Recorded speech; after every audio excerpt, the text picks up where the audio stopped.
నమస్తే welcome to four sides TV నేను విజయ్. ఐబొమ్మ రవి చట్టం దృష్టిలో సినిమాలను పైరసీ చేసిన నేరస్తుడు. ప్రజల దృష్టిలో మాత్రం అతడు ఓ రాబిన్ హుడ్. వేలాది రూపాయలు పెట్టి సినిమా చూడలేని నిరుపేద మధ్యతరగతి ప్రజలకు రియల్ హీరో. 6 ఏళ్ల పాటు అటు సినీ పరిశ్రమను ఇటు పోలీసులను ముప్పు తిప్పలు పెట్టిన ఐబొమ్మ రవి ఒకానొక దశలో దమ్ముంటే నన్ను అరెస్ట్ చేయండి అని నేరుగా పోలీసులకే సవాల్ విసిరాడు.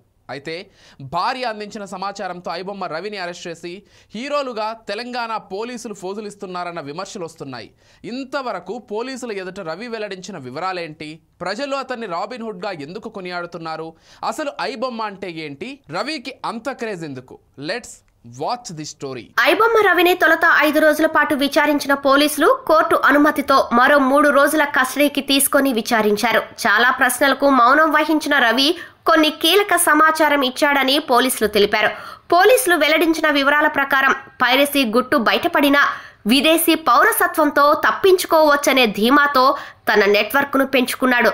డబ్బు సంపాదించాలనే ఆలోచనతో తాను తప్పు చేస్తున్నాననే విషయాన్ని మర్చిపోయానని, జైలు నుంచి బయటకు వచ్చిన తర్వాత పైరసీ జోలికి వెళ్లనంటూ పోలీసుల ఎదుట రవి పశ్చాత్తాపం వ్యక్తం చేశాడు. రవి ఇంటి పేరు ఇమ్మతి రవి. అతని ఇంటి పేరునే ఐబొమ్మగా పెట్టుకున్నాడని అందరూ అనుకున్నారు. కానీ ఐబొమ్మకు రవి చెప్పిన అర్థం వేరు.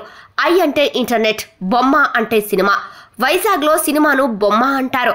ఇంటర్నెట్లో చూసే సినిమా కాబట్టి ఐబొమ్మ అయింది. మరో పైరసీ వెబ్సైట్కు బలపం అనే పేరు పెట్టాలని అనుకున్నాడు. కానీ డొమైన్లో సాంకేతిక లోపంతో ఎల్ అనే అక్షరం తీసేసి బొప్పంగా మార్చాడు. తన వెబ్సైట్లో అప్లోడ్ చేసిన సినిమాలన్నీ టెలిగ్రామ్ నుంచి తీసుకున్నవే. వీడియో ఆడియో క్వాలిటీలను పెంచుకునేందుకు కరేబియన్ దీవుల్లోని వ్యక్తులతో కాంట్రాక్ట్ కుదుర్చుకున్నాడు.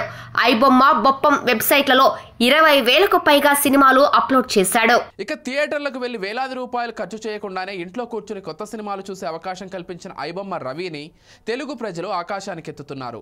అతని కేసును వాదిస్తానంటూ వైఎస్ జగన్ కోడికత్తి, గులకరాయి కేసులను వాదించిన లాయర్ సలీం, మరో హైకోర్టు లాయర్ పేటేటి రాజారావు ముందుకొచ్చారు. రవి చేసింది తప్పే, కానీ అతన్ని అభిమానిస్తున్న తెలుగు రాష్ట్రాల ప్రజల కోసం అతన్ని నిర్దోషిగా బయటకు తీసుకొస్తామంటున్నారు.